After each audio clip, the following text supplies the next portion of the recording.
Good morning, জয় গুরু। আপনারা অনেকেই আমার কাছে দম বিরিয়ানি আমি কিভাবে বানাই সেটার জন্য কমেন্টস করেছিলেন, ফোন করেছিলেন। আজকে ভাবলাম মনু চলে আসছে কলকাতা থেকে, এই যে আমার বাড়িতে। এখন মনুকে নিয়ে আমি দম বিরিয়ানিটা করছি। আজকে আমি কিভাবে করছি সেটাই দেখাচ্ছি।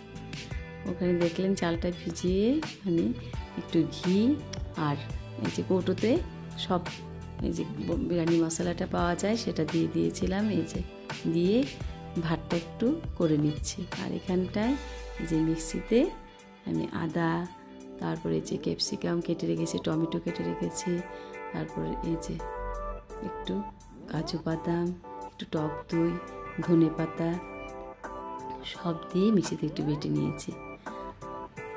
আর এই যে এখানে পেস্ট করে নিয়েছি। আর এখানে আজকে সয়া চপ দিয়ে দম বিরিয়ানিটা করব। এখানে সয়া চপটা সিদ্ধ করে নিয়েছি আর আলুটাকে ফ্রাই করে নিচ্ছি। মানে মনু আসলে না আমাদের একটা আলাদা একটা আনন্দ হয়। সত্যি আমাদের ফ্যামিলিতে তো মেয়ে নেই, তার জন্য ওকে নিয়ে আমাদের সব প্ল্যান।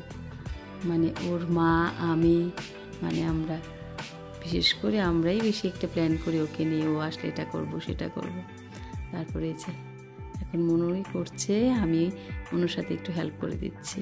এই যে এখানে এই যে মিক্সিতে যেটা করেছিলাম ফোড়নে দিয়েছিল একটু এলাচ আর দারচিনি আর একটু হিং দিয়েছিল, আর দিয়ে এখন গ্রেভিটা করে নিচ্ছে, মানে একটু আলগা করে। এই যে এখানে মিক্সিতে যেটা মানে করেছিলাম সেটার মধ্যে সব দিয়ে একটু বিরিয়ানি মশলা দিয়ে একটু ভালো করে কষিয়ে নিচ্ছে। এই যে সয়া চপ আর আলুগুলো তো মানে ভাজা হয়েছিল আগেই। এই যে এখন একটু এলাচ দারচিনি দিয়ে দিয়েছে। আর এখানে গরু দুধের সাথে একটু মিঠা আতর, গোলাপ জল, কেওড়া জল সব দিয়ে বাটিতে মিক্স করে রেখে দিয়েছে। মিঠা আতরও দিয়েছিল। এখন এই যে এবার হলো সাজানোর পালা। এই যে একটু এই যে কি সুন্দর করে দেখুন, একটু ঘি মাখিয়ে একটু চাল, সয়া চপ, তারপরে এই যে ঘিটাও দিয়ে দিয়েছে। আর এই যে আমরা তো এইভাবে করলাম, যে মিক্সিংটা এটাও করেছে সেটা কিন্তু সুন্দর করে লেয়ার করে এটা সাজিয়ে তারপর ওর ভাইদের মানে একটু রাইস কুকারে করেছে, ভাপিয়ে নিয়েছে। আর এত ভালো হয়েছিল মানে বলে লাভ নেই, দারুণ হয়েছিল সেদিন আমাদের দম বিরিয়ানিটা। এই যে দেখুন, মানে ভীষণ, মানে খেতে ভীষণ টেস্ট হয়েছে। আর ওর হাতের রান্না তো মানে বলে লাভ নেই, দারুণ। ওর ভাইদের কাছে তো ভালোই লাগে ওর মেনু, মানে মামা মামি ওদের সবারই ওর রান্না মানে স্পেশাল।